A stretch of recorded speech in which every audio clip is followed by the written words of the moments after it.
History remembers the Vikings as bold, seafaring conquerors who sailed into the unknown, driven by a simple thirst for glory and gold.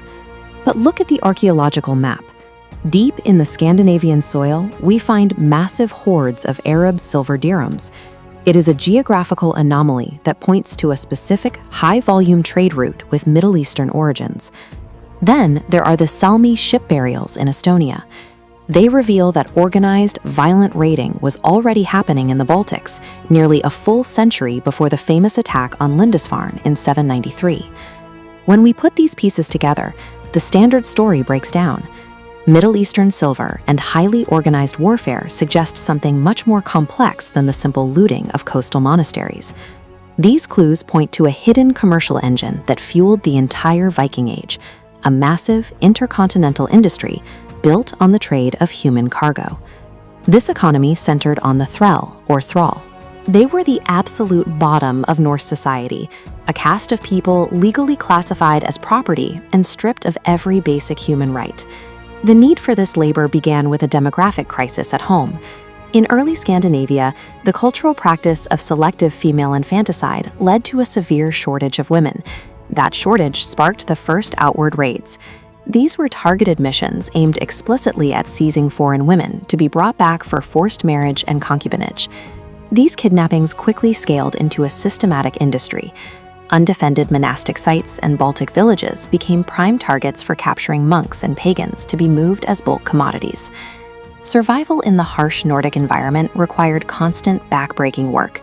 Thralls were forced to handle the grinding agricultural labor and domestic upkeep needed to keep these settlements running through the winter. This forced labor created the structural foundation of the Viking world. It was only because thralls sustained the farms that the free carls and noble jarls had time to spend their summers raiding. Eventually, the Vikings were capturing more people than they could use. They pivoted to producing a surplus of captives for the global export market. The Vikings established Dublin as a primary slave market hub. From here, trade vectors moved captives from the British Isles directly south to buyers in Moorish Spain. To the east, the trade followed the Volga River. Captives were transported through Khazar and Bulgar territories, creating a massive logistical chain that reached all the way to the Caspian Sea. Here, European captives were bartered to merchants from the opposite caliphate. In exchange, the Vikings received the immense quantities of silk and Arab silver that we see appearing in those early Scandinavian hordes. This business model changes how we see the legendary longship.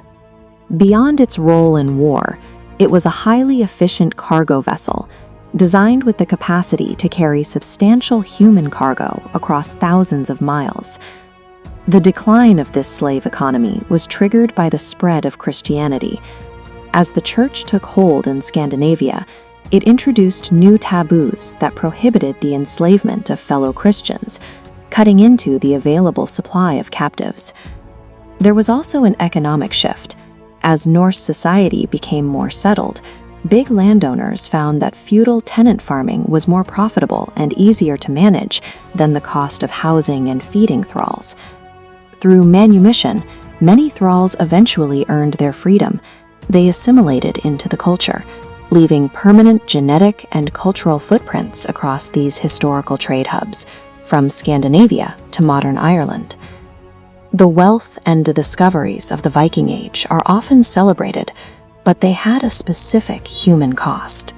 The silver and the expansion were funded by the suffering of those held in the dark hold of the ships. The foundations of the Viking world were built on the trade of human lives. Understanding that reality provides the most complete and most honest picture of their legendary expansion.